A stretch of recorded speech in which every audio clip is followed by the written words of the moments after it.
legislativos o los decretos de urgencia del Poder Ejecutivo, ¿no? Así se gobernó y eso estaba escuchando en la nota que más o menos así va a gobernar Guillermo Lasso ahora. Queremos tener un punto de vista. Desde Ecuador se conecta con nosotros la periodista del diario El País, corresponsal de esa publicación, Carolina Mela, que ya está con nosotros.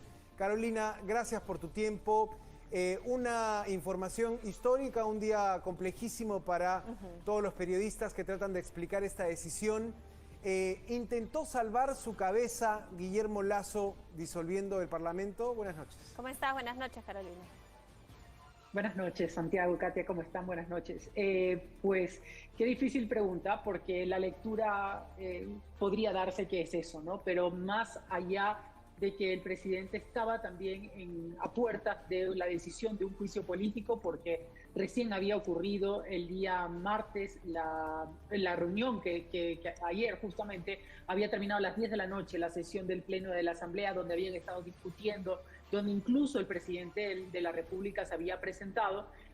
Sin embargo, decreta esta muerte cruzada que bien ustedes lo han podido explicar, pero también hay un contexto enorme de fondo político que viene arrastrando justamente con la Asamblea Nacional, es decir, una pugna de poder que ha tenido el Ejecutivo con el Legislativo desde el inicio prácticamente de Guillermo Lasso gobernando. Entonces, es mucho más allá que solamente el juicio político, evidentemente que ambas decisiones podían terminar en una situación muy compleja socialmente para el país.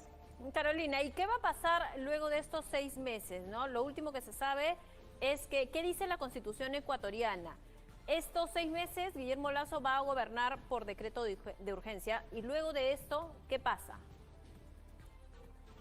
Lo que hace la muerte cruzada es que manda a la casa a los legisladores, pero también disuelve prácticamente el gobierno. Pero el gobierno es como que pasara una transición, ¿verdad? Porque no lo podemos disolver de un momento a otro. Entonces, lo que ocurre es que la presidenta del Consejo Nacional Electoral va a llamar a elecciones aquí máximo el 24 de mayo, según pudo informar hoy día en una rueda de prensa. Después de eso tendrá... ¿Perdón? Generales, elecciones generales, es decir, de presidente y Congreso. Presidente, vicepresidente y asambleístas, que nosotros acá es nuestro Congreso, asambleístas nacionales y asambleístas provinciales. Así, mandamos todo. Por eso es la muerte cruzada, es justamente esto. No solamente se va el Congreso, también se va el presidente.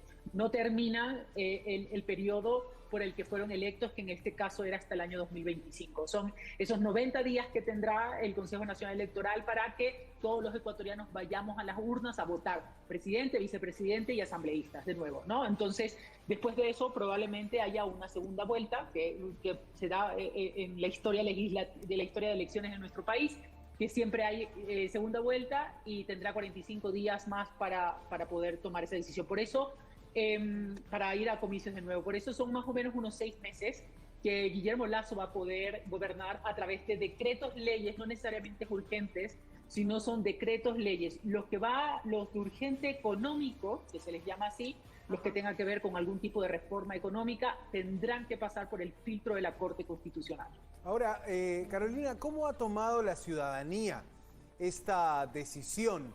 Porque hay mucha fuerza política en también algunos movimientos o colectivos sociales en Ecuador. ¿Cómo han respondido estos grupos? Me refiero a las colectividades de indígenas, a sindicatos. ¿Cómo se han mostrado después de la disolución o la muerte cruzada? Santiago, podríamos quedarnos conversando de eso toda la noche, porque es que son tantas y tantas posiciones contrapuestas, además, lamentablemente, y creo que ustedes lo entienden perfectamente de Perú. Y es una cosa similar, que creo que lo poco que les voy a resumir, asócienlo también con lo que le ha pasado a Perú, que también he podido darle seguimiento. Pues las voces han estado ahí, sobre todo el movimiento indígena, por un lado, pues ha dicho que esto es inconstitucional, hace un llamado a la Corte Constitucional para que pueda hacer de filtro también de esta decisión del presidente. El Partido Social Cristiano, que además también era uno de los proponentes al juicio político del presidente, también ha puesto una demanda a la Corte Constitucional para apelando la decisión del presidente de la República. Pero por otro lado están otros, ¿no? O sea, es decir, de los movimientos como UNES, que lo lidera el expresidente Rafael Correa, pues ellos han dicho que les parece muy bien, que es la gran oportunidad para terminar con este gobierno. Y en la calle, que probablemente es lo más importante, además en este instante, pues la verdad es que el día ha transcurrido con muchísima normalidad, tanto que tengo que decirlo que como periodista a veces nos ha hasta sorprendido que la gente pues haya tomado esto como casi de buena forma, ¿no? O sea, es decir, que ha estado de acuerdo prácticamente, que no haya salido. Los quiteños son personas muy bravas, es decir, que son muy exigentes cuando ha pasado un problema político, son de los que salen a las calles a protestar. Pues esta vez no se ha dado nada de eso, las calles están muy tranquilas, están muy quietas, no hay mayor convocatoria y ahora mismo incluso el movimiento indígena trató de hacer una convocatoria para afuera de los exteriores de la Asamblea el día del juicio político, es decir, ayer, y mira, no tuvo mayor eco. Entonces, los días nos dirán. En todo caso, los movimientos políticos en este momento están concentrados en las próximas elecciones. Carolina, ¿y qué dicen de Rafael Correa? Hoy se pronunció, además, mediante un video desde Bélgica, país donde él se encuentra. Por supuesto que él tenía una rivalidad muy fuerte con Guillermo Lasso, porque en algún momento fueron aliados y luego de esto Guillermo Lasso se quedó en el gobierno y finalmente Rafael Correa tuvo que irse de Ecuador. Pero, ¿qué se dice en el país, qué se dice en la gente respecto al expresidente? Yo creo que el periodo del expresidente Rafael Correa dividió mucho a la sociedad ecuatoriana. Es muy difícil dar una respuesta concreta con esto, porque muchas personas podrían estar de acuerdo conmigo y muchos otros no van a estar de acuerdo. En realidad yo creo que el gobierno de Rafael Correa polarizó a la sociedad ecuatoriana entre anticorreístas y correístas. Así que es muy complejo. Yo creo que aquí simplemente la opinión del expresidente pues lo que hace es que se ha ajustado a la Constitución de la decisión que ha tomado el presidente de la República, y eso además yo creería que incluso se siente también en las calles, ¿no?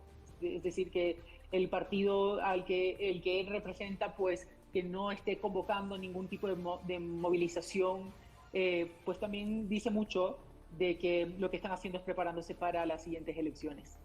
Muy interesante el punto de vista de la periodista Carolina Mela, corresponsal del diario El País en Ecuador. Carolina, muchas gracias por tu tiempo. Ojalá que le vaya bien al Ecuador y ojalá que vengan buenos tiempos para la región también. Aquí ya sabemos Seguro. En el Perú muy bien lo que son las disoluciones de los parlamentos. Muchas gracias, Carolina. Buenas noches. Con gusto.